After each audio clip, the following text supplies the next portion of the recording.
Les estaba yo compartiendo, les estoy compartiendo una presentación y les estaba explicando a sus compañeros cómo esto tiene que ver con el desarrollo de su primer tarea. Entonces, la pregunta básicamente que uno empezó a hacer en la segunda parte de la tarea es ¿cuándo y cómo se originó la vida en la Tierra? Y esta comprende un periodo que va más o menos de los 3.900 millones de años atrás a los 3.500 millones atrás también.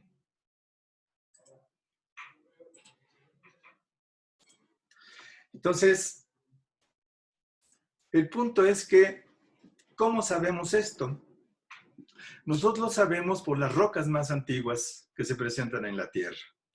El estudio geológico de la formación de la Tierra nos indica que en este punto, en el punto de hace aproximadamente 4.000 millones de años atrás, y lo que es el registro fósil, ese es el periodo donde surgió la vida en la Tierra.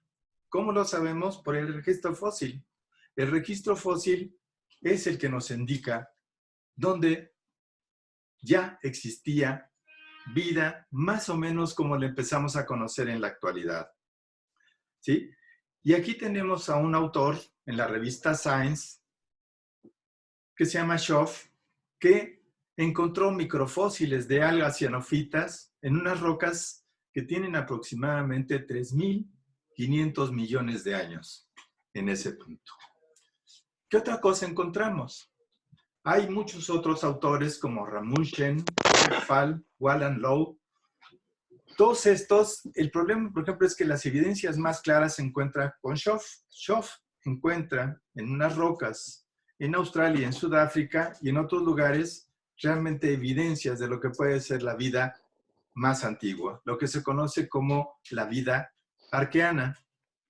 Si voy muy rápido, me avisan, por favor. ¿Cómo sabemos que esto así era? Pues lo sabemos porque en la actualidad nosotros encontramos las algas cianofitas que tienen exactamente la misma estructura. La imagen que aparece del lado izquierdo son algas cianofitas. El que se metió aquí, que no debería estar metido, se llama Alejandro. ¿Sí? Y en la mano derecha, la parte de la imagen del lado derecho, lo que encontramos son estromatolitos. Los estromatolitos están formados fundamentalmente por algas cianofitas. Las algas cianofitas son de los organismos más antiguos que existen en la Tierra. Actualmente, lo que es la barrera de coral en Australia tiene la presencia de los estromatolitos más antiguos que existen en la actualidad vivientes. ¿Cómo sabemos esto? Porque conocemos su desarrollo. El punto es que los estromatolitos crecen alrededor de 1 milímetro y a veces menos por año. Entonces uno, a partir de los anillos que presenta, a partir del número de organismos que se presentan, puede uno empezar a calcular la edad de estas cosas. En México tenemos en las lagunas de Cuatro Ciénegas, en Coahuila, también estromatolitos, pero estos estromatolitos tienen alrededor de 800 millones de años de antigüedad. Son relativamente jóvenes comparados con la vida arqueana de hace 3.500 millones de años. ¿Hasta aquí vamos bien? ¿No hay preguntas? Ok.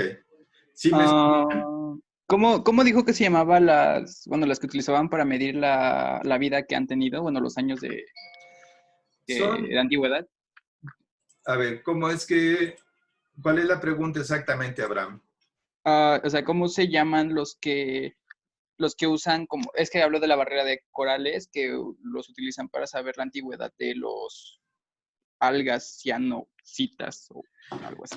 Se llaman estromatolitos. Su compañero Rodrigo, no puede entrar. Si le pueden enviar la contraseña o la liga, por favor, para que pueda entrar. Los estromatolitos, ¿dónde empezamos a encontrar la evidencia? Justamente en los fósiles de Guarraguona. Esto es una zona en Sudáfrica principalmente. Ok, ok. ¿Sí? Entonces, este es el punto. Discúlpenme que me distraigo un poco, pero es que me están escribiendo varios de sus compañeros que están intentando entrar. Por favor, si alguno de ustedes en su, en el chat del grupo ve alguna de estas cosas, ayúdenme a contestarle porque si no me fragmento demasiado y no puedo platicar con ustedes. Por eso es importante empezar a tiempo. Lo que les decía es, el origen de la luna que tenemos fue aproximadamente hace 4.600 millones de años en la formación mismo de la Tierra. Recuerden que el sistema solar se empezó a formar hace 5.000 millones de años. ¿Cómo sabemos esto? Por el volumen y la cantidad de hidrógeno que existe en el Sol. De hecho, sabemos que el Sol va a tener una vida media todavía de unos 5.000 millones de años, así que no tenemos mucha preocupación, a menos que alguna estrella errante pudiera chocar con él o ocurriera algún fenómeno desconocido en este punto. Y les digo que cuando se forma la primera atmósfera terrestre, esta se pierde en la formación de la Luna, pero la Luna a su vez nos permite la nueva formación de una nueva atmósfera. Punto es que más o menos entre 3.900 millones de años atrás, 3.800 millones de años atrás, por el tipo de roca, por las evidencias que aparecen en las rocas, en la formación de ciertos óxidos ferrosos, ciertos compuestos minerales, se empieza a situar la formación de la vida en la Tierra. Y a partir de los fósiles, como los fósiles que estamos hablando de cianofitas, es cuando ya tenemos seguridad de que existe la vida en la Tierra. Déjenme permitir entrar a esto. A sus compañeros que faltan. Ahí los científicos, ¿qué es lo que hacemos? ¿Qué es lo que hizo la comunidad científica desde mucho tiempo atrás? Se plantearon tres grandes hipótesis de cómo se originó la vida en la Tierra. Una hipótesis era de que todos los organismos inicialmente fueron autótrofos, porque debían de haberlo sido, porque ¿de dónde obtendrían su alimento?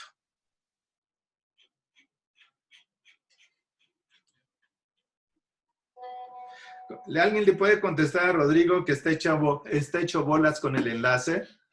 Me pide otra vez que le mandemos el enlace y es el mismo. Si me hacen favor, bueno, ya están conectando ahí, que ya se conectó y otros más están ahí.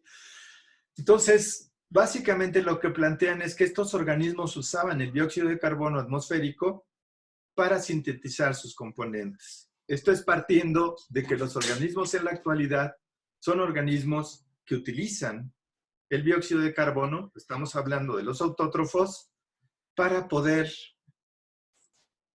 producir sus alimentos a través de la fotosíntesis.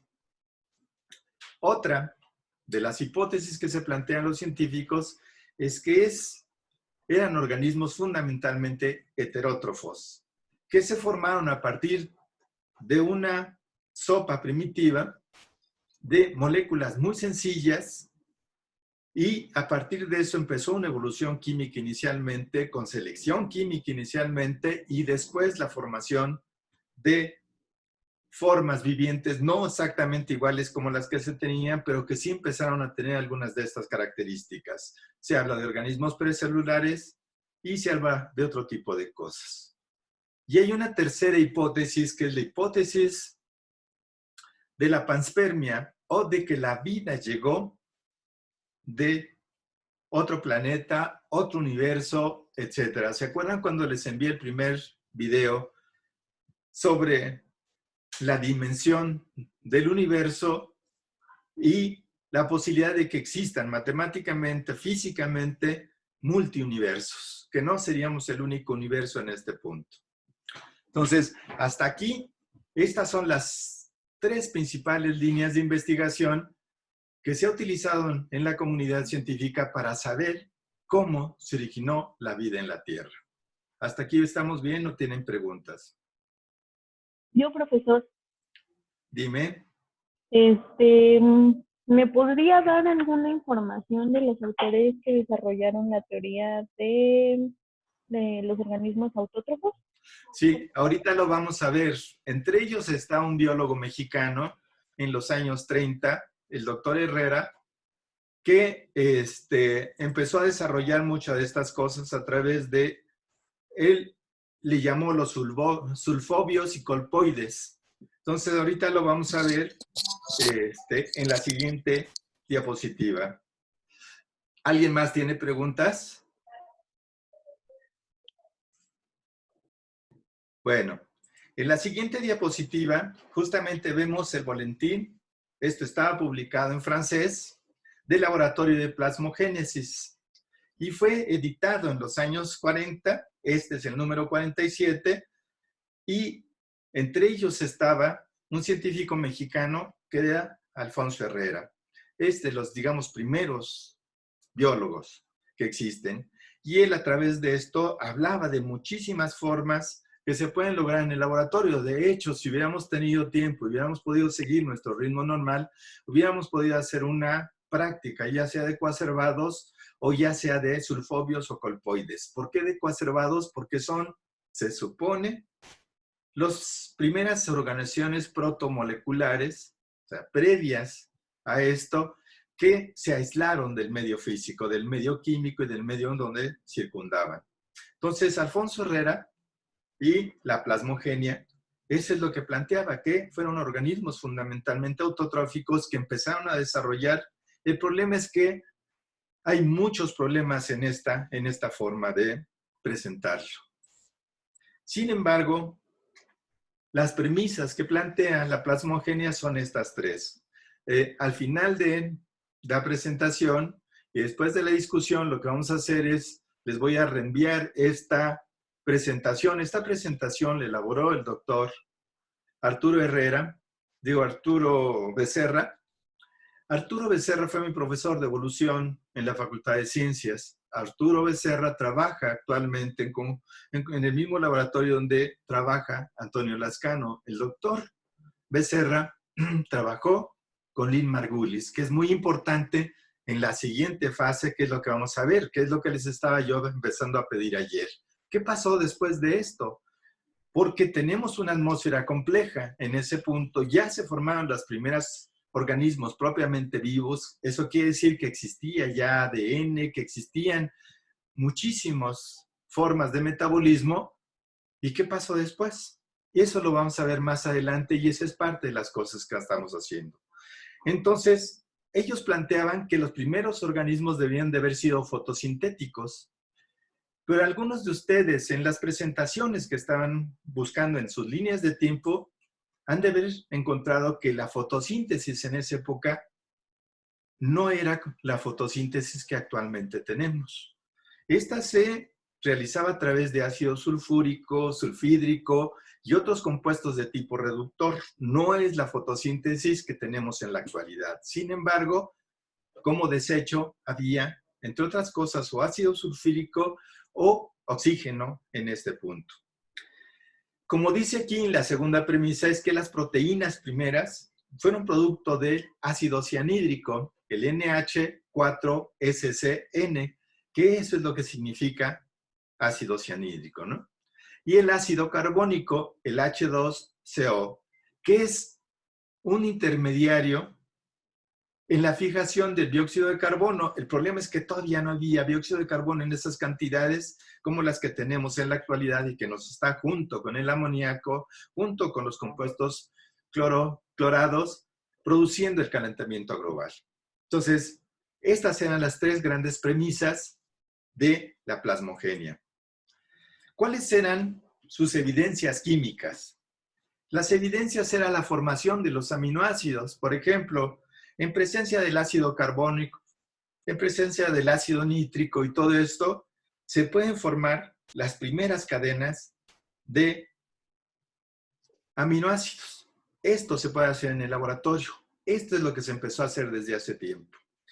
Lo mismo pasa con el ácido cianhídrico y el ácido carbónico en presencia del agua para formar los primeros compuestos de tipo orgánicos. Los azúcares, por lo tanto, también Recordemos que la atmósfera en ese momento es una atmósfera violenta, es una atmósfera con altas temperaturas, con vulcanismo, no estaba la atmósfera como la tenemos. En todos los rayos cósmicos, entre ellos los rayos ultravioletas, entraban directamente a la atmósfera y podían chocar y descomponer las moléculas como las que les presento aquí. Por ejemplo, en una reacción que Bally presentó en 1927, él podía, a través de este tipo de reacciones, producir azúcares simples.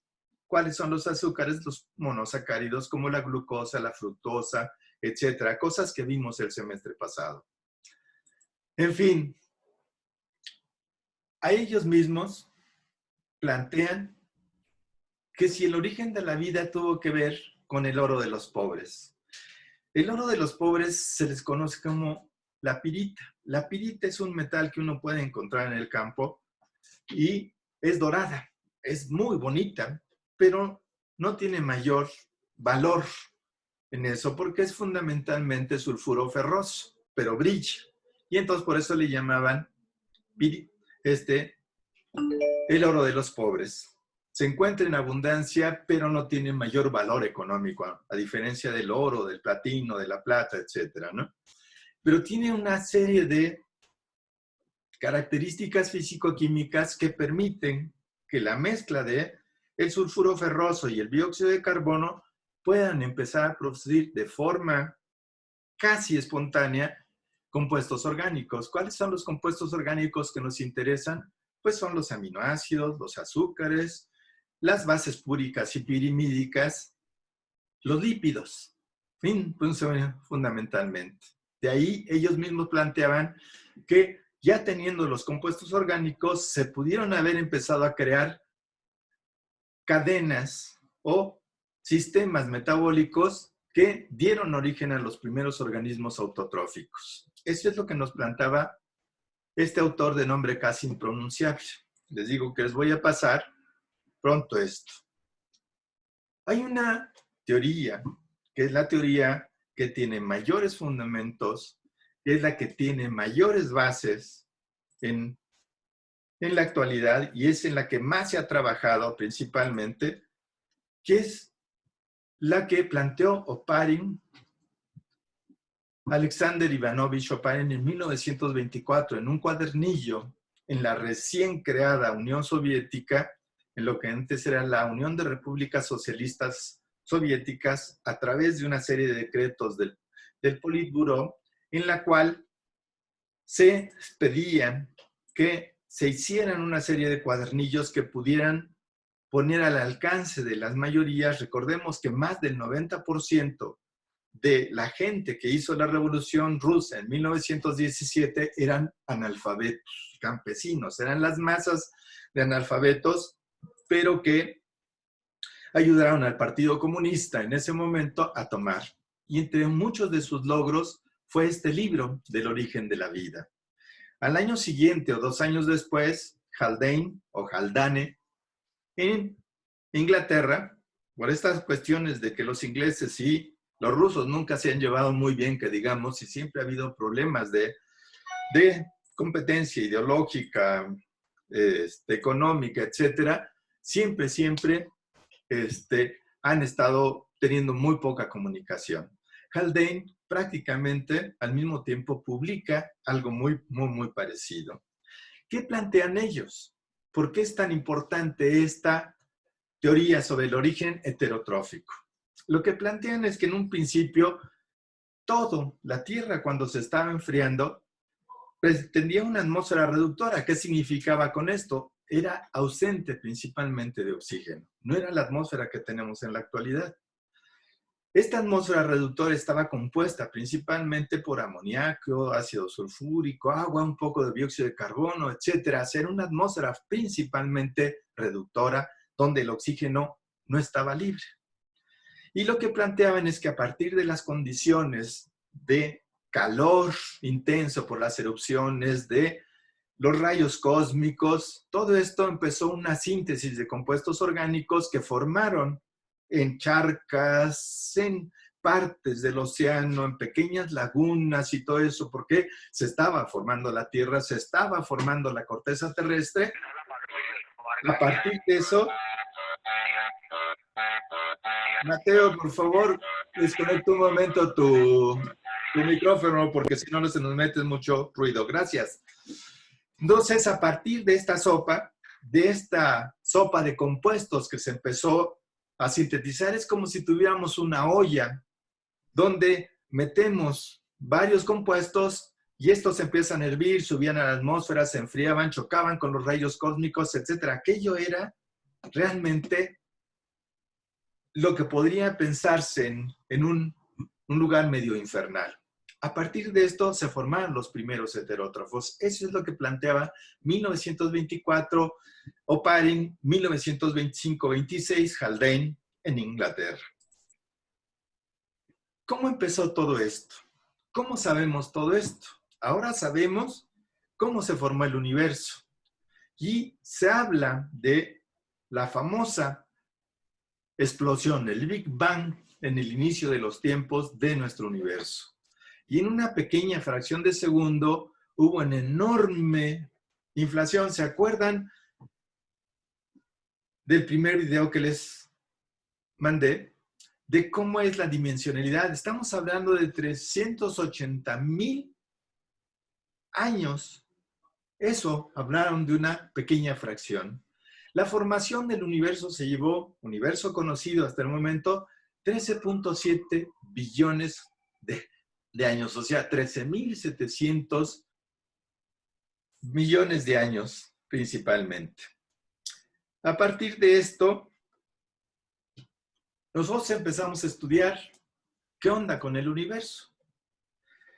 Ustedes aprenden en su tabla periódica que están los compuestos organizados por familia, pero los compuestos más abundantes que hay en el universo, el más abundante del que está constituido galaxias, nebulosas, muchísimo, es fundamentalmente hidrógeno.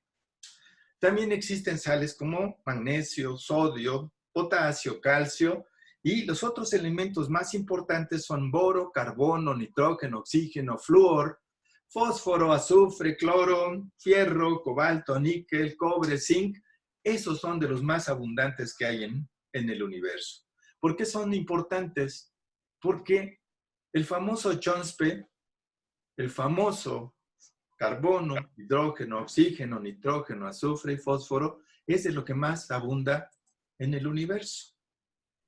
Las galaxias, las nebulosas que constituyen nuestro universo conocido, fundamentalmente cuando uno hace una espectrofotometría, o sea, uno analiza de qué está constituido estas gigantescas nubes de gases, esto es lo que se encuentra.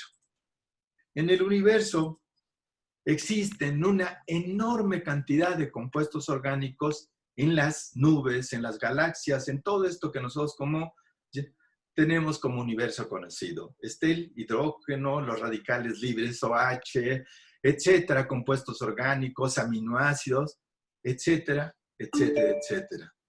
Esto no es nada nuevo.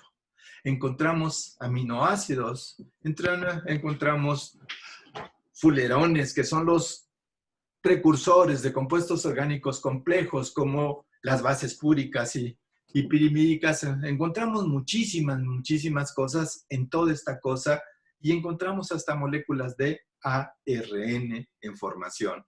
Simplemente haciendo un análisis espectrofotográfico de este universo cercano. Nuestro Sol, nuestro sistema solar, tardó un buen número de ratos formándose a partir de una nube gigantesca de hidrógeno. ¿Y por qué lo sabemos? Porque así están formándose en el universo actualmente muchísimas nubes que por cuestiones de gravitación, de las fuerzas de gravitación universal, como son las rotaciones, las traslaciones, las atracciones, los rechazos que existen físicamente en el universo, estas empiezan a condensar. ¿Sí? Y es lo que forma los sistemas solares. Normalmente, muchas veces queda un solo sol o dos soles, pero quedan junto con todas estas masas de gas, se empiezan a formar los planetas circundantes. Es así como se formó nuestro sistema solar. Y nuestro sistema solar tiene aproximadamente 5,000 millones de años. Esto es lo que tenemos. ¿Por qué es importante platicar todo esto? Porque es importante para la teoría heterotrófica del origen de la vida en la Tierra.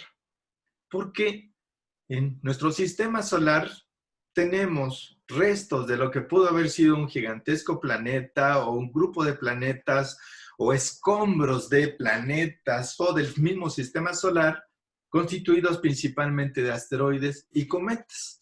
Lo interesante de los asteroides y los cometas es que permanentemente están chocando con la Tierra.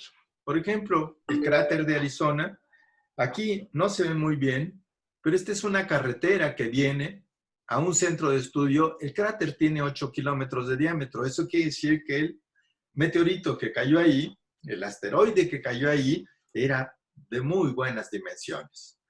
¿Qué es lo que impide que no caigan todo el tiempo en la Tierra estos enormes asteroides? Son varias cosas. Uno es nuestra Luna. Nuestra Luna y Júpiter son como gigantescos escudos que protegen la Tierra. Y además, las relaciones gravitacionales entre la Tierra y la Luna permiten mucho de la estabilidad atmosférica que tenemos en la actualidad. La Tierra, la Luna es nuestro escudo, ¿sí? Fundamentalmente. Y el resto no nos damos cuenta de cómo estos asteroides caen, porque recuerden que prácticamente las 3/4 partes de la Tierra es agua y muchísimos de ellos caen en los océanos. ¿Hasta aquí estamos bien? ¿Hay alguna pregunta? Pues no como pregunta, pero como tipo aportación. Esto que habla de, o sea, la teoría de como la expansión del universo y así, también podría venir la teoría de cuerdas como como lo dice, en vez de la expansión, como un retroceso, una compactación que hace que se hayan formado como nuestro sistema solar y la Vía Láctea donde vivimos, así como que cada vez se va juntando más al centro, como en vez de expansión, como un retroceso. Por eso Sí, también que lleguen los esto, meteoritos. la teoría de cuerdas está relacionada con la posibilidad de los viajes en el tiempo, con la forma como está construido el universo. Esto es, el universo no se puede ver de forma lineal ni solamente en forma expansiva. Por eso las nuevas matemáticas y la nueva física hablan no solamente de la teoría de cuerdas, sino la teoría de cuerdas hablan de que el universo se puede doblar en sí mismo y esto nos permitiría entrar a otros universos o poder viajar en el tiempo matemáticamente. Y se habla de los hoyos de gusano, etc. Esa es una discusión bien interesante, pero ahorita nos desvía un poco del tema. Lo que estamos viendo es cuál es el origen de la vida en la Tierra. Y entonces, mi pregunta iba a relacionar esto. ¿Por qué esto es tan importante, la relación entre la Luna y la Tierra? Porque ahí se empezó a formar nuevamente la atmósfera terrestre. Si nosotros vemos un mapa más complejo de lo que es el sistema solar, siguen llegando sus compañeros. Es un poco tarde, pero siguen llegando y eso me da mucho gusto. Si nosotros vemos el sistema solar, permanentemente tenemos cercanías y lejanías entre esto, pero lo que es casi fijo es una nube de asteroides que rodea lo que es Marte, Venus, Marte, la Tierra, Mercurio y Venus. Y estos están permanentemente presentes en la Tierra. Esto es muy importante porque estos asteroides están compuestos principalmente de una capa de hielo que se llama permafrost, que es una capa de hielo permanente que cuando entra y choca a la atmósfera terrestre normalmente se evapora. Y esta permafrost que se encuentra, que es durísimo este hielo, contiene una... Ustedes han visto cuando congelan en su refrigerador, los que tienen refrigerador, que prácticamente son todos, el agua deja pequeñas burbujas de aire y de otros. En esos compuestos, por eso habla de es agua porosa, fundamentalmente. Y en eso se encuentran presentes el ácido cianhídrico, algunos radicales básicos, amoníaco, etcétera, ¿no? Y el centro de este asteroide, fundamentalmente, es el más pesado, principalmente es de hierro, pero es muy caliente. Y eso es justamente lo que le pasa a nuestro planeta. ¿Cómo se estudia todo esto?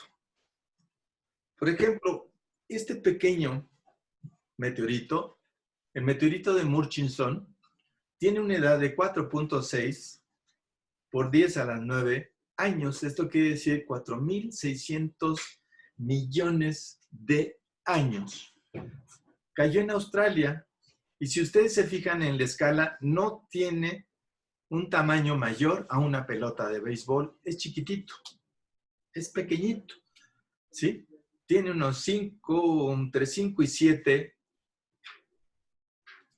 centímetros de diámetro. Es pequeño. ¿Por qué es tan importante esto? Porque cuando se analizó los componentes de este meteorito, encontramos un montón de compuestos orgánicos, que son precursores de las alcoholes, de las polimidas, de los monosacáridos, de los aminoácidos, de las ketonas, de la urea, de purinas, pirimidinas. O sea, era un meteorito que ahora se conocen algunos otros que se llaman meteoritos orgánicos. ¿Sí? ¿Por qué es importante esto? Harold Clayton Urey, Premio Nobel de Química, por allá por los años 53, 1952, 53, recibió un estudiante que estaba estudiando, que quería desarrollar su doctorado, Miller. Y Miller le planteó, a partir de su atmósfera, de la atmósfera de Urey, que se basaba en lo que Oparin y Haldane habían planteado, que era una atmósfera principalmente reductora compuesta de metano, amoníaco, agua, ácido sulfúrico. ¿Por qué eran los compuestos? Porque los compuestos más abundantes tienden a unirse con otros compuestos muy abundantes. El carbono se une con las moléculas de hidrógeno formando metano y así sucesivamente. La atmósfera entonces era una atmósfera libre de oxígeno. No había oxígeno en la atmósfera, una atmósfera completamente reductora. Su discípulo, el experimento de Miller, inicialmente que le propone a Urey en 1953, fue recrear la atmósfera primitiva de la Tierra hace 3.800, 3.900 millones de años, para ver si se producía lo que en teoría Oparin y Haldane habían propuesto, la formación de compuestos orgánicos. Todo este sistema que ven, esta es la fotografía original del equipo original que se tuvo. El gran problema que tenían es que no solamente estaba alimentado por una corriente eléctrica a través de unos cátodos, sino que tenían un serpentín que entraba agua fría, salía agua caliente y condensaba en una retorta, se volvía a calentar todo esto y ascendía lo que podría ser la simulación de la atmósfera, donde los rayos eléctricos, el choque y demás podrían modificar lo que se encontraba ahí. Pero como era una atmósfera reductora, todo esto se tendría que hacer al vacío y en presencia de nitrógeno. O sea, era una mezcla netamente explosiva. El día que se decidieron hacer todo esto en la universidad, tuvieron que desalojar todo el piso completo porque no sabían si iba a explotar o no iba a explotar. Lo extraordinario es que no explotó. Estaba muy bien hecho el sistema. Pero Urey tenía muy pocas esperanzas. Le dio a Miller 6 meses para ver qué pasaba en 6 meses, porque estábamos hablando de 3.600, 3.800, 4.000 millones de años atrás. ¿Sí? La sorpresa para ellos es que después de pasar por estos electrodos, por esta atmósfera primitiva que recrearon, en una semana, esta es la fotografía después de una semana, se encontró que aquello que era inicialmente cristalino había cambiado a una sustancia cafezosa, medio aceitosa, y dijeron, bueno, ¿de qué se trata esto? ¿No? Y empezaron a analizarlo. Y lo que encontraron fue lo siguiente. anteriormente los registros colorimétricos, los registros se hacían a partir del peso molecular y a partir de una sustancia que diluía los compuestos orgánicos, se corría en una tira de papel, que esto es lo que representa esta parte blanca, en butanol, ácido acético, que es el diluyente de las compuestas, y se corría a partir del peso molecular de las moléculas que contenía esto cafezoso que aparecía en su pantalla, y encontraron ácido aspartico. Encontraron glicina, alfa-alanina, beta-alanina. ¿Se acuerdan cuando platicamos de la estereoquímica, de cómo los compuestos pueden tener diferentes funciones a partir de su forma en el espacio hasta a partir de la formación en el espacio? Esto fue lo que encontraron. Fue una enorme sorpresa. ¿Sí? En muy poco tiempo habían logrado producir, a partir de compuestos muy simples, a partir de una atmósfera muy primitiva, con nitrógeno, hidrógeno, con compuestos como los que platicamos, muy parecidos a la atmósfera primitiva, habían empezado a componer. Esto hizo una carrera enorme. Y lo que empezó a desarrollar en la comunidad científica fue una carrera de síntesis prebióticas eficientes. Y ahí estuvo Strecker, el desarrollo de las purinas y pirimidinas, hubo Fox, un científico que se llamaba, que desarrolló las microesférulas que eran formadas a partir de proteínas, la formación de polímeros de azúcares a partir del ácido carbónico, etcétera, etcétera. Esto es muy importante, porque era justamente lo que había propuesto Oparin y Haldane en 1924. 1953, este experimento que poco tiempo después fue publicado y que les permitió ganar el premio Nobel, tanto a Miller como a Urey, otro premio Nobel, demostraba que podría formarse en condiciones específicas, esta famosa sopa primitiva. Entre los compuestos que venían con los meteoritos, entre la pirita, entre todos estos elementos para formar la sopa primitiva. Esto hablaba de un origen abiótico, o sea, en ausencia de organismos autótrofos o organismos biológicos, se puede formar los compuestos orgánicos. Fue una revolución porque esto planteó el camino para muchísimas investigaciones. Sin embargo, alguna vez lo platicábamos. Al principio del semestre hablamos que los organismos podemos estar constituidos de hidrógeno, carbono, nitrógeno, oxígeno, azufre, fósforo, pero aún juntándolos no tenemos vida. Una de las cosas que hacía Oparin en ese punto era, disculpen, era hablar de la formación a partir de esta sopa primitiva de protocélulas. Y ahí empieza otra carrera. ¿Cómo se formaron las protocélulas? ¿Cómo se formaron los compuestos concatenados que dieron origen al ARN, a las proteínas complejas, a los ácidos nucleicos? Y se encontró este amigo que en las arcillas, esto es lo que significa este nombre en francés, las arcillas de estas características, en presencia de uracilo, adenina, espontáneamente por las características de la arcilla, Ferris, en el 2002, empezó a observar cómo se formaban cadenas de adeninas y uracilos, que son parte de la base de la construcción de los ARN. En esta misma presencia, por ejemplo, ¿recuerdan ustedes cuáles son las bases más importantes de los ácidos nucleicos? Tenemos adenina, guanina, citosina y, a ver, ¿quién me dice cuál es la otra? Timina. Timina. Y en los ácidos ribonucleicos tenemos el uracilo. En presencia de zinc, forman cadenas. Se forman cadenas casi automáticamente por su química, por sus atracciones, etcétera, etcétera.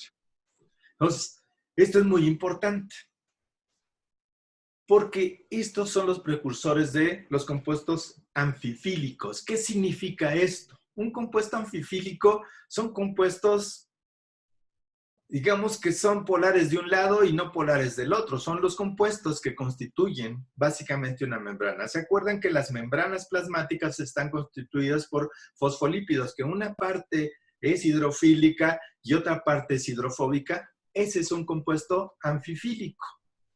Y esta es la formación de los alcanos, alquenos, etcétera, en ciertas condiciones. Condiciones ácidas podemos formar alcoholes. ¿Y esto qué importancia tiene? Pues en la glicogénesis, en la búsqueda de energía, los organismos forman, entre otros compuestos, formaldehídos, pero los formaldehídos se forman también espontáneamente en la naturaleza. Los gliceraldehídos, en presencia de ácidos grasos, forman cuerpos que se llaman liposomas. Son cuerpos grasos.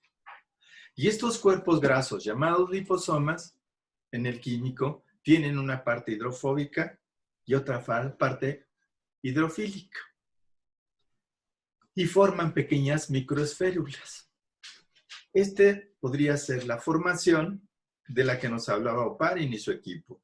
Oparin y su equipo trabajaron en los coacervados, que son organizaciones protocelulares moleculares que se forman a partir de polímeros, o sea, a partir de carbohidratos complejos y a partir de otros compuestos ricos en la naturaleza.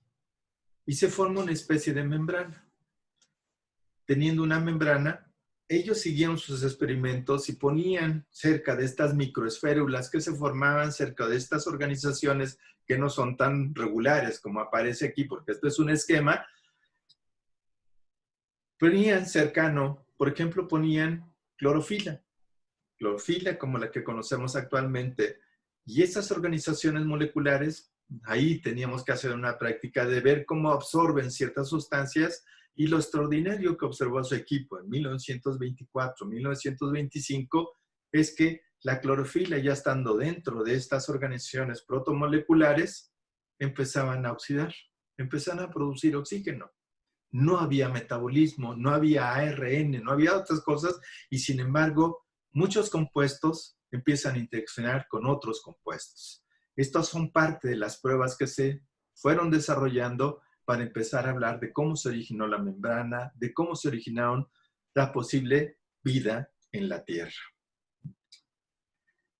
La evidencia química en los laboratorios sugiere lo siguiente, que ya había muchos agentes catalíticos. ¿Recuerdan lo que es un catalizador? Puede ser una sal, puede ser una proteína compleja como las enzimas, puede ser cualquier, como el zinc que les mostraba, que pudieran permitir la interacción entre moléculas diferentes. Que ya existían polímeros con secuencias de nucleobases, que es lo que encontramos en las arcillas y que es lo que encontramos en los laboratorios.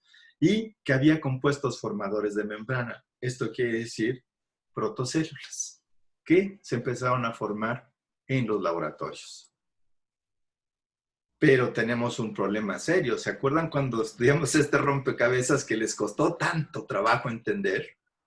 Que era el ADN puede replicarse a sí mismo. Es una molécula informática compleja. El ADN puede transmitir su información al ARN mensajero y a través del ARN ribosomal y del de transferencia, forma proteínas. Pero esta es una vía metabólica muy compleja que actúa y que permanentemente está en todas nuestras células y en las células de los vegetales, de las bacterias, ahora de los virus, etcétera, es una vía metabólica muy compleja. ¿Cómo los organismos llegaron a tener esto? Lo que se plantea es lo siguiente. Primero tuvo que plantearse la información genética. ¿Dónde la guardamos? Pues en el ADN. ¿Cómo se guarda esto? Pues a través de catalizadores y a través de, ¿se acuerdan de las polimerasas que cuidan permanentemente y reconstruyen permanentemente el ADN? Pues son justamente los catalizadores ¿Qué nos permite esto? Las proteínas, ¿no? ¿Qué es nuestro sistema? ¿Quién lo hace? ¿Quién también lo hace? Pues lo hace el ARN, ¿sí? El ARN tiene todas estas características, pero como estamos viendo actualmente en la pandemia, el ARN es muy mutable, no es tan estable, no tiene un sistema tan complejo como el sistema que tiene el ADN. Sin embargo, es una organización que guarda información, que puede catalizar reacciones igual que las proteínas, que puede hacer muchísimas cosas en este punto. Las investigaciones entonces se dirigen más o menos a lo siguiente. Puede guardar información, replica otras moléculas de ARN, activa aminoácidos como el ARN de transferencia y ribosomal, une otros aminoácidos formando cadenas y catalizan los enlaces peptídicos. Esta es la formación inicial de las proteínas. Hasta aquí vamos bien porque es mucha información y es un resumen de todas las cosas que hemos estado platicando. ¿Qué tenemos hasta ese momento?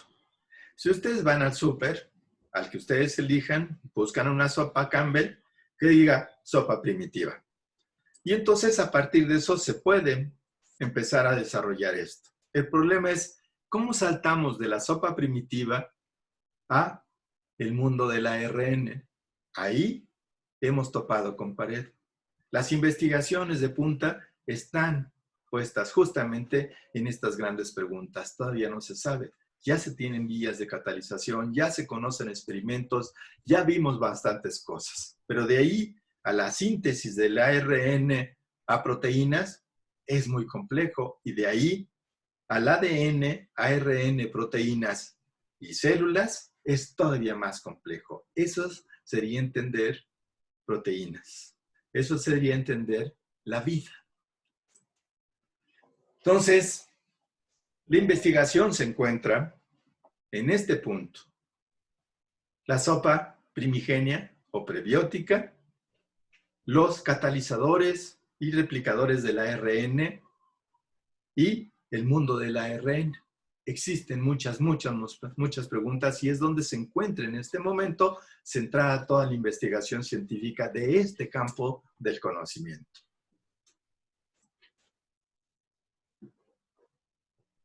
Y este campo se conoce como abiogénesis o la formación de la vida heterotrófica en la Tierra. Ya vimos a través de la formación, a través de la reacción de los formaldehídos, o sea, por eso es esta contracción de formosa y formaldehídos y hexosas para hacer la reacción de Butlerov que produce azúcares. Y esto es muy interesante. Dequerie et al., estos autores en la revista Science, si no me equivoco, empezaron a encontrar estos compuestos permanentemente en la formación del ARN. Y encontraron una cosa, no solamente el ARN es inestable, también los azúcares son inestables, tienen una vida media a 100 grados centígrados y recuerden que estamos nosotros en este punto donde la Tierra está permanentemente haciendo erupciones, se está formando la corteza terrestre, hay rayos ultravioletas, rayos cósmicos, etcétera, etcétera. Es un mundo bastante caótico en formación. Y azúcares como la ribosa tienen 73 minutos de vida media. Eso quiere decir que se están mezclando con otros compuestos. Entonces, pasa con el resto de estos azúcares puestos. ¿Por qué es importante? Porque es la formación de los ácidos nucleicos. Recuerden que sus ácidos nucleicos, el AR inicialmente tiene un grupo fosfato, tiene un azúcar, una pentosa, ¿sí? Unido a un grupo fosfato y así sucesivamente. Y en presencia de las bases púricas y pirimídicas, empieza a formar las cadenas de ARN. Esto es lo que se ha encontrado en el laboratorio y esto es lo que se tiene en investigación en este momento. Sin embargo, todavía hay muchísimas preguntas que no se responden. Resumiendo, el origen de la vida en la Tierra tiene dos grandes direcciones. en este momento. En la actualidad científica lo que se busca son las huellas en las células más antiguas o en las células procariontes, en las células eucariontes, en las arqueas, en todo tipo de células se está investigando el genoma. ¿Por qué el genoma? Si nosotros partimos de que tenemos ancestros comunes, que tenemos un ancestro común, ¿sí? Podemos buscar en la información que guardan cada una de estas células a los organismos más antiguos. Y podemos buscar la relación que existe entre estos y todo el resto de los organismos a través de moléculas de proteínas como el citocromo C u otro tipo de proteínas a través de la misma formación de los ARNs, de los ADNs, etc. Y la vía sintética en el laboratorio. Muchos científicos están metidos en esta parte. Y ustedes van a decir, ¿y esto qué tiene que ver? Por ejemplo, tenemos una pandemia. Bueno, mucha de esa investigación que se hace en los laboratorios ahorita está sirviendo porque lo que se está buscando es, entre otras cosas, el genoma de estas cosas. Tenemos a grandes rasgos, muy a grandes rasgos, el siguiente panorama. El origen de la vida entre 3.800 millones de años atrás, a partir de la biogénesis, la formación del mundo de ARN, la formación del ARN y las proteínas catalizadas por este mismo, la relación de la formación del ADN, la relación que guarda con el ARN y lo que son las proteínas, lo que nosotros conocimos el semestre pasado como el dogma central de la biología molecular. Ahí en forma teórica, lo que se ha planteado es la formación de LUCA, ¿sí? Que es el organismo teórico en este momento que permitió el desarrollo de todas las grandes divisiones que conocemos de los organismos en la actualidad. Lucas, el ser ancestro, el ancestro teórico de, así le llaman a Luca, le llaman ser ancestro porque es como el origen de todas estas cosas, de las bacterias, de las arqueas, de los eucariotas y de los virus, que no aparece en esto que es lo más utilizado en este momento. Y los virus son muy importantes para nosotros, porque los virus no solamente nos atacan, los virus nos permiten también cambiar, evolucionar. En este punto, lo que estamos buscando como humanidad en este momento es que nuestro organismo desarrolle una serie de mecanismos que nos permitan sobrevivir. Claro, en el camino va a haber muchos muertos, ¿no? Pero la especie va a sobrevivir. Este es el panorama que se tiene en la actualidad. Y muchas de estas cosas partieron.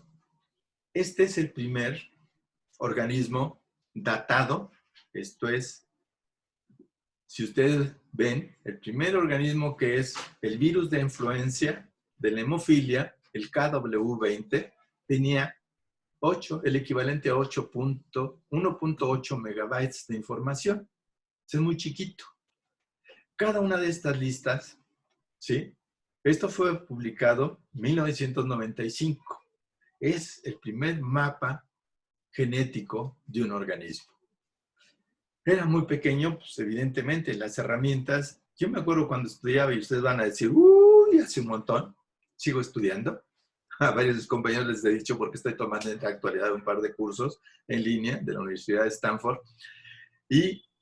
Pero cuando estudiamos para poder, siquiera poder sacar los datos de un organismo como esto, hubiéramos tardado mínimo entre 6 meses a 1 año y prácticamente todo lo hubiéramos tenido que hacer en papel y lápiz. No existía este tipo de cosas. Trabajábamos con los lenguajes MS2, el SCSI, trabajábamos con lenguajes muy reducidos. ¿Qué significan estos colores? ¿Qué significa todo esto? Significan las cadenas. Cada uno de estos representa las cadenas de proteínas. Y recordemos que las cadenas de proteínas son aminoácidos. Son una cadena de polipéptidos. Y aquí lo podemos, la cadena alfa es valina, lisina, aspartame, etcétera. Cada una de estas son las iniciales de un aminoácido. Y podemos nosotros datar estas cosas. Y lo que podemos hacer es, entre organismos diferentes, comparar, ¿sí?, qué tan cercanos son estos, viendo cómo se modifican las cadenas alfa y beta. ¿Y esto por qué? Porque esto tiene que ver con el código genético. Recordemos que para poder codificar un aminoácido se requieren 3 bases. Y estas 3 bases, ¿sí?, la unión de estas 3 bases codifica un aminoácido o más de algún aminoácido. Y esto es lo que representa el código genético. Eso es lo que se está investigando. Esto es lo que se observa en la pantalla, esto es lo que se observa cuando uno está revisando sus pantallas, ¿sí?, con programas como Cloudstock u otros programas en los cuales se empieza a ver cuáles son las secuencias de adenina, cianina, guanina, cianina, adenina, guanina, timina, y cuáles son sus relaciones entre los diferentes organismos, ¿sí? Esto es lo que se está haciendo y esto es lo que permitió y está permitiendo en este momento, toda esta investigación está permitiendo en este momento estar en una carrera desenfrenada por buscar una vacuna contra el coronavirus SARS-CoV-2 que produce la enfermedad, ¿sí?, COVID-19. Entonces, esto es lo que se hace y esto es lo que permite ya no solamente estudiar la síntesis de proteínas, ¿sí?, a nivel químico en los laboratorios, sino también empezar a estudiar la genómica de cada organismo y ver qué tan emparentados o qué tan lejos están uno del otro, que nos permite empezar a conocer el mapa de la vida en la actualidad. En la actualidad, a partir de este Zen ancestro, ¿sí?, tenemos múltiples bacterias, pero la vida no es solamente lo que alcanzamos a ver. Ahí el doctor Castel, cuando ustedes vean a las 7 de la noche, si están viendo, las conferencias de todos los días les dicen, ¿se acuerdan que yo se los repetí el semestre anterior cuando empezamos a ver? Tenemos un problema muy serio, que ese problema que tenían en 1700, 1600, es que lo que no veían no existía. Partían de una filosofía de Santo Tomás de Aquino, de que lo que no se ve, pues no existe. Hasta no ver, no creer, y seguimos repitiendo en la actualidad ese dicho.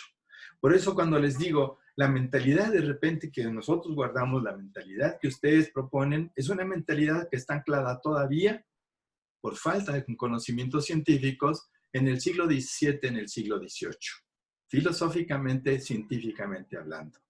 Estas son las 3 grandes divisiones que en la actualidad se tienen otras hasta 19, pero estas son las que se manejan y que ustedes tienen que aprender. El punto es que la vida es tan diversa como lo que sigue. La podemos encontrar en las rocas, en el fondo del mar, la podemos encontrar en muchísimos lugares. Esto utilizan un microscopio de barrido muy especial para poder empezar a ver estas cosas en el fondo marino. Y también se estudia a través de organismos complejos muy radicales. Alguno de los grupos ya me empezó a hablar sobre esto. Por ejemplo, Termotoga marítima vive entre 55 y 90 grados centígrados en un pH de 5 a 9. Nosotros vivimos a 36.5 en promedio grados centígrados y nuestro pH más o menos se mantiene entre 6 y 7, casi neutro.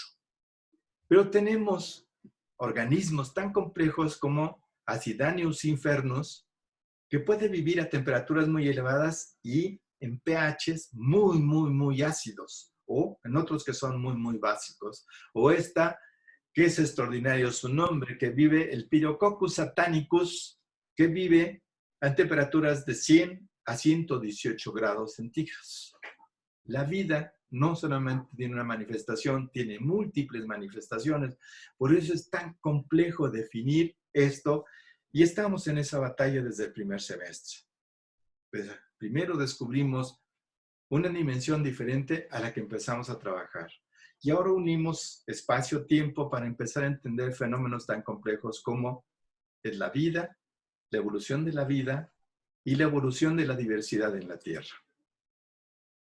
¿Cuándo y cómo se originó la vida en la Tierra? Nos dice el doctor Arturo Becerra, falta mucho camino, ¿sí? las diferentes áreas de la biología, de la genómica, de la química, de la geología, de la astronomía, prometen nuevas luces en el entendimiento. Lo que hemos encontrado nosotros es que la vida no es resultado de un milagro. No es un raro evento, es todo lo que nos permite pensar en que puede existir vida en otras partes, no solamente del universo conocido, sino de aquellos universos que no conocemos.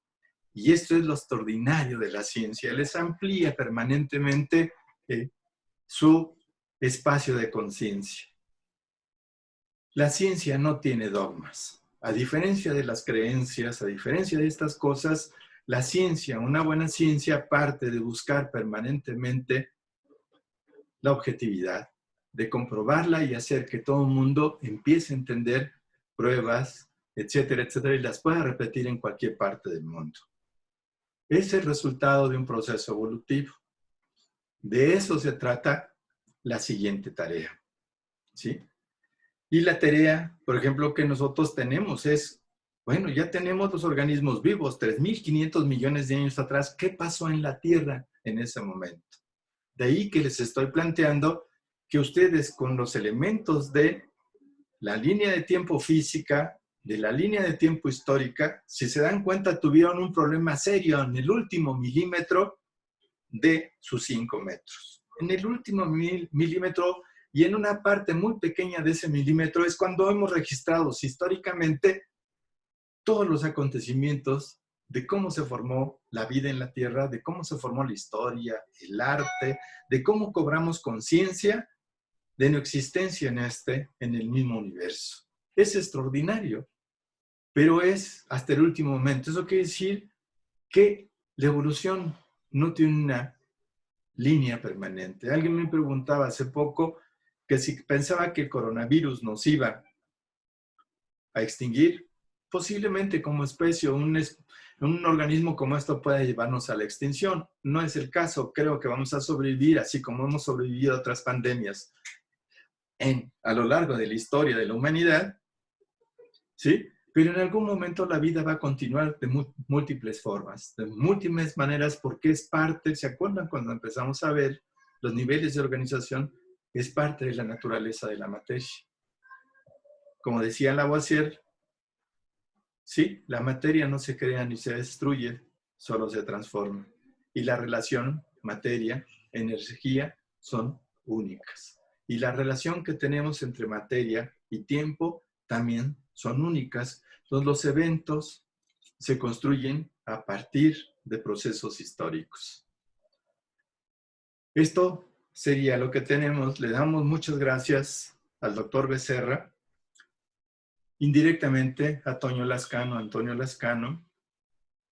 a Luis, a Janet y a la Facultad de Ciencias que nos permitieron utilizar esto. Cabe hacer la aclaración que el PowerPoint original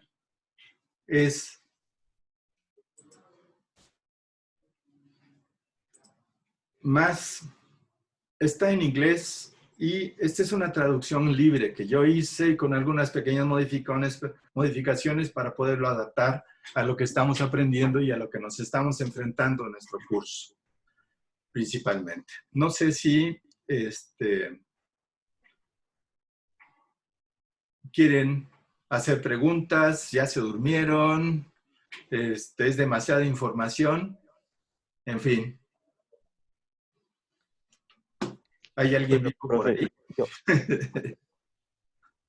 Hola, profe, Johan Garpos. Johan, sí. Tengo una duda. Bueno, partiendo de la idea de Luca, ¿Sí? me preguntaba si era posible que existieran diferentes Luca.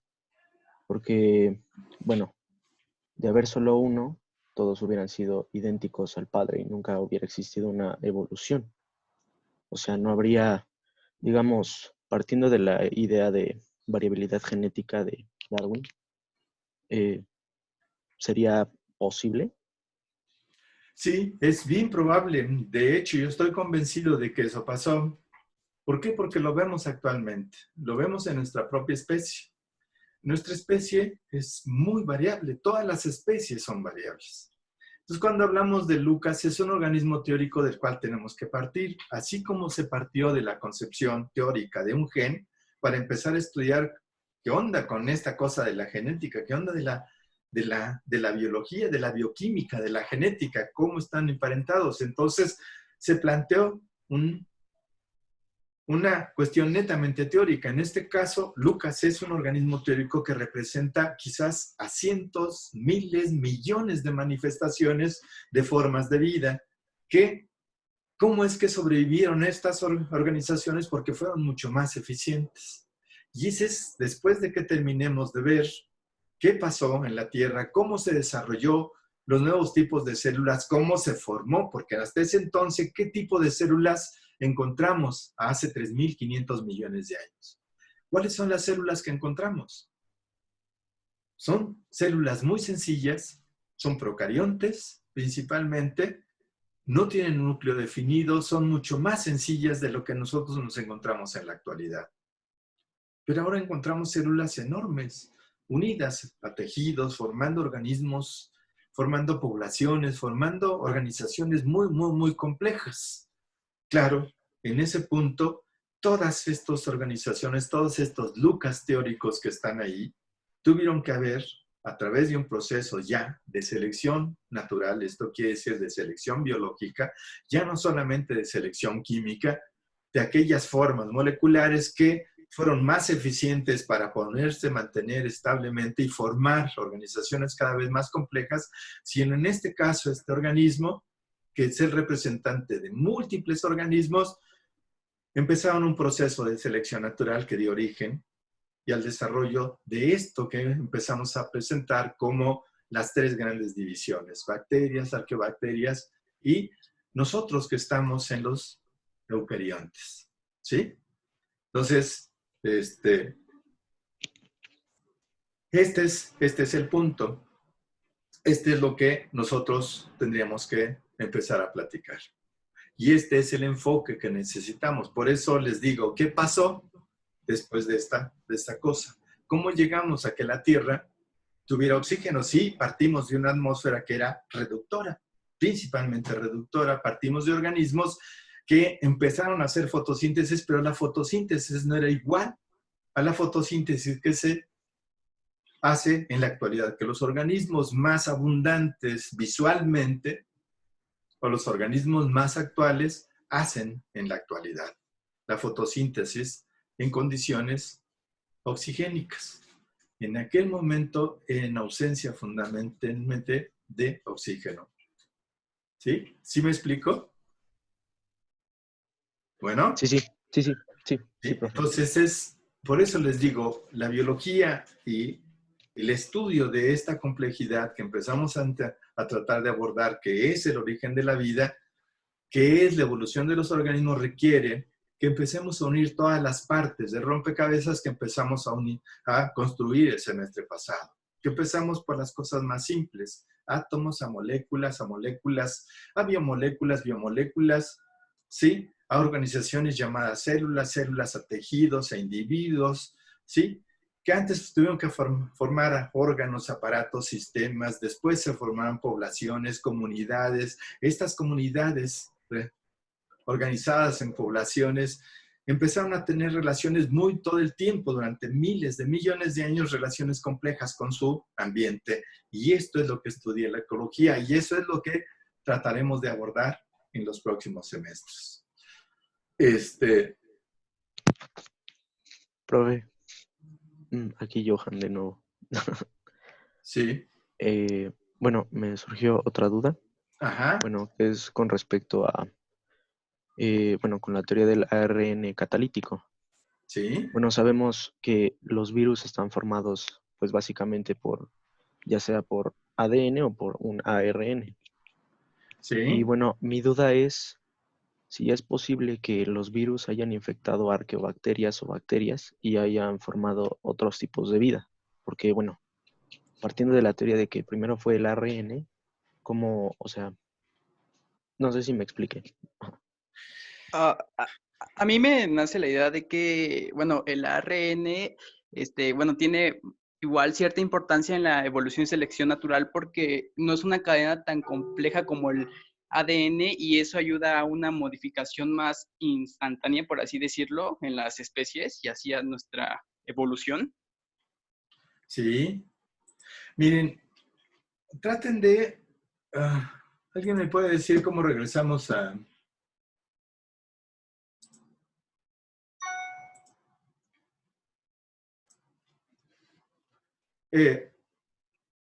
traten de pensar, ¿se acuerdan cuando vimos antes de reproducción celular los virus T4? No. ¿Se acuerdan de los fagos? Que decíamos, ¿cómo es posible, si tenemos una membrana tan complicada que es un sistema de defensa con glucoproteínas, lipoproteínas, con proteínas, que es una especie de artillería pesada que está protegiendo la célula, ¿cómo es posible que organismos más sencillos como los virus puedan infectarlos y se produzcan estas cosas? Y se acuerdan que los virus tienen una enorme capacidad de engañar a las células y poder inyectar su ácido nucleico, ya sea ARN o ya sea ADN. Y cuando entra esta pequeña hebra de ácido nucleico que representa lo que es un virus, puede llegar y se apropia literalmente del genoma de las células tan complejas como la nuestra y la pone a fabricar repuestos de virus. La puede poner a fabricar ARN, la puede a fabricar patitas, cuerpecito, puntitas, en este caso todo lo que es el coronavirus. Pero el punto es que no fabrica uno, fabrica miles. De cada célula que después de esto se plasmoliza, o sea, esto es, se rompe, se muere y salen cientos y quizás miles de virus porque son muy pequeños a infectar otras células. La célula tiene muchos mecanismos de defensa, externos e internos. Lástima que ya no hemos podido platicar más sobre esto. Esperemos poder organizar estas pláticas con mayor frecuencia durante el tiempo que dure el semestre. Pero lo que hace este ARN es esto. Sin embargo, en circunstancias que no están completamente explicadas, la célula logra neutralizar el ARN o el ADN que fue introducido a citoplasma, al núcleo, etcétera, y se queda formando plásmidos, pequeños ARNs circulares que se acuerdan que vimos el semestre pasado y si no, habría que recordarlos, o quedan formando parte de la información del genoma del organismo que infectaron. Pero esto le va a permitir producir proteínas que cuando venga el nuevo virus, le diga, ¿sabes qué? Aquí no puedes pasar. Eso es lo que están haciendo los organismos en nuestra población en este momento. Las células en nuestra población, no todas las células son iguales, ¿sí? No todas las células, aunque parezcan idénticas, son idénticas. Hay pequeñas variantes y esto es a partir, si bien entendemos la mitosis como una clonación, hay variantes dentro de esta misma. ¿Por qué? Porque no se pasan ni todo el ARN de las mitocondrias, ni de los cloroplastos, ni el ADN que presentan otras cosas. En fin, es más complejo y entonces pasa a formar parte de su genoma. Y este genoma permite que esta célula, cuando se reproduzca, tenga la capacidad de poder resistir el ataque. Pero cuando se reproduce es una célula nueva. Imagínense los primeros organismos bacterianos, los primeros procariontes que se formaron en la Tierra, que a través de un mecanismo que propone Lynn Margulis, que es la fagocitosis, sí permiten la entrada de un ARN viral y un ADN viral. Y que en lugar de ser destruido por este, lo incorpora a su genoma, a su genética. Va a ser una variante de la bacteria anterior. Y esto permite que empiecen a diferenciarse todos los organismos. Por eso hay organismos dentro de nuestra población que son más resistentes que otros organismos. No sé si me explico. Sí, bueno, de eso también se podría referir que hay como una mayor parte de evolución aquellos que se pueden exponer a ciertas circunstancias que lo llevan así, como, o sea, no necesariamente al virus, pero es como un doble riesgo, como de o te infectas y mueres, o te infectas y como evolucionas y te haces inmune a la enfermedad. Digamos que en términos muy esquemáticos, es eso. El problema, por ejemplo, es que nosotros somos universitarios y somos estudiantes que nuestra obligación es aprender a pensar de forma más compleja. Por eso les doy tanta lata con los mapas mentales, porque es más como ustedes piensan. No, cuando leen no dicen, vamos a ir de la A a la B, de la B a la C. Ay, ¿por qué no me voy directamente a la C? Eso es lo que están haciendo. Su cerebro es mucho más complejo y está incorporando nuevas formas de pensamiento lógico e ilógico. Sobre todo pensamiento que no está registrado. Y eso es muy importante para nosotros. Digamos de forma muy lineal, Abraham, eso es lo que nosotros entendemos a grosso modo, pero estamos hablando, ¿cuántos billones de células, por ejemplo, tiene tu cuerpo? Billones, Sí, claro, o sea, billones. Y no todas vemos, aparentemente son iguales, ¿no? Son diferentes. ¿Sí me explico? sí, o sea, no vemos como lo que hay detrás de todo eso. Como usted dice, se forman diferentes tipos de pensamientos que hacen pensar de una manera sencilla y equivocada o de una manera como más, ver más opciones ante la situación. Claro. Ya se fue alguno que tenía cosas que hacer. Hemos disminuido la cantidad de participantes, pero no importa. Vamos a ver si nos aguanta el video. Porque yo pedí permiso a la UNAM y a Zoom para que nos diera chance de tener más tiempo. En fin, esto es un poco el origen de la vida en la Tierra. Les voy a compartir ahorita este PowerPoint, así como lo tengo, en WhatsApp a todos los grupos para que lo puedan tener. Por favor, preguntas, dudas, organicen un buen mapa mental que les permita. Esta es una actividad de cierre para la primera etapa del trabajo que estamos haciendo. El siguiente es buscar Profe, la complejidad. Sí, entonces de la presentación que nos va a enviar, tenemos que hacer un mapa mental. tienen que hacer un mapa mental y ese les va a servir de base para empezar a construir la historieta que les estoy pidiendo. ¿Qué es lo que hice en la primera parte que hemos seguido en la misma regla? Que piensen un poco en las condiciones. Les pongo algo que parece muy sencillo. A ver, ¿qué haría un astronauta que llega a la Tierra y que se queda con estas cosas? A la Tierra, estamos hablando de la Tierra cuando apenas se está formando, cuando estamos hablando de entre 3.900 millones de años a 4.000 millones de años. Tienen que pensar en lo que conocen de la Tierra. ¿Sí me explico? Esa era la primera parte. La segunda parte que los introduce a la siguiente actividad es, a ver, cuándo se formó la Tierra, cuál es el origen de estas cosas, qué tipo de células que existen, o sea, repasar un poco toda esta parte, hacer un pequeño examen diagnóstico para poder entrar a una cosa más compleja, para después entrar a la discusión de la evolución de la diversidad en la Tierra. Esperemos que nos dé tiempo. Miren, algunos de sus compañeros me preguntaban hasta cuándo vamos a dar clases. Y mínimo, yo estoy tratando de prolongar esto hasta mediados de mayo, que es cuando la universidad me permite, hasta mediados de mayo, empezar a subir sus calificaciones. Tengo todo este tiempo para poder hacerlo. Si lo puedo prolongar hasta principios de junio, lo voy a prolongar para poder ver algunas de las cosas. A mí me da mucha pena que debido a las circunstancias del paro en nuestro colegio y debido a mi operación de urgencia que me hicieron, hayamos perdido tanto tiempo y me encantaría, si ustedes me permiten, poder reponer muchas de estas clases. Entonces, pues, si no tienen más preguntas, seguimos en contacto y paramos un poco la... Profe, de última, los mapas mentales de la Gaceta, entonces se van a alargar. ¿Se alargarían o los Sí, dejaríamos hasta...? no alarguémoslo. Yo lo que necesito es que ustedes, el ejercicio es que aprendan a aprender. Y parte del ejercicio es que entiendan que el aprendizaje se hace todos los días.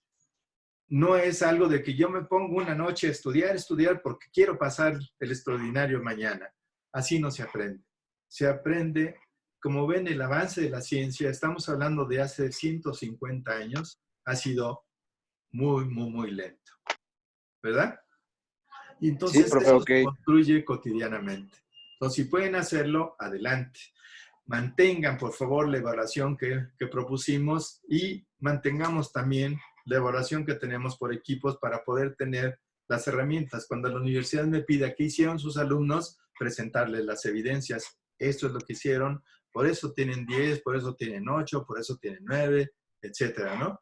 Y si aquellos que no participaron reprueban, lo siento mucho, ¿no? Tiene que haber evidencias de su trabajo. ¿Está bien? Sí. Pues Sí, queridos profe. alumnos, realmente me da mucho gusto poder platicar con ustedes y seguimos en contacto. ¿Cómo ven? Profe, tengo una pregunta. Dímela. Yo que estoy haciendo mis mapas mentales en una libreta, ¿cómo se los mando? O sea, le tomo foto y ya en Drive. Vas a tener que hacerlo de esa manera. Vas a tener que tomarlo esto. Si tu celular tiene datos, si tu celular tiene la manera de esto, a través de Google Drive lo puedes subir sin ningún problema. ¿Sí? Sí, Esto, profe.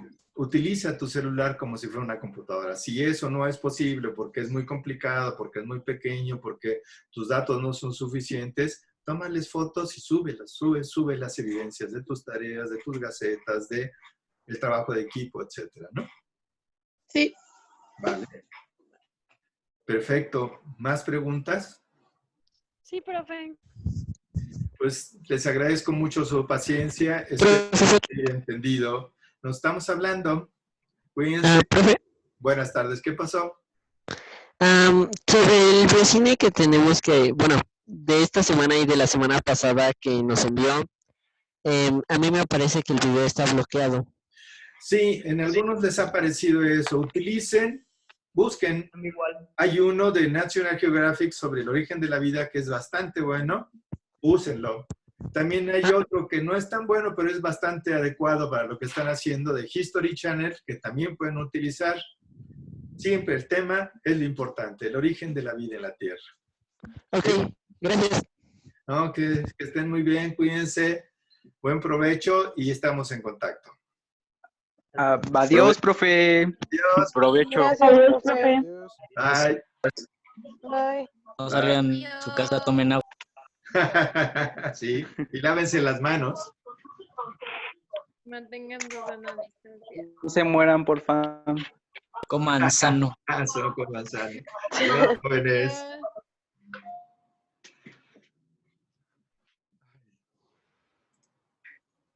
Todos esperando que el profe se salga. Todo el mundo está. Yo estaba supuestamente silenciando a todos, pero no me hace caso la computadora.